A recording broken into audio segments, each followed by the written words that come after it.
Who or what was this story mainly about? A dog.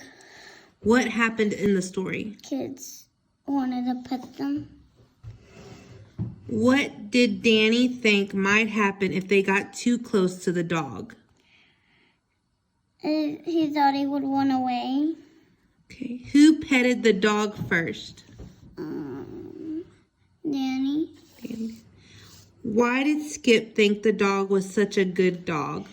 Because it was friendly. How did the dog's fur feel when Skip petted him? It went How did the dog's fur feel when Skip petted him? soft. Where does the story take place?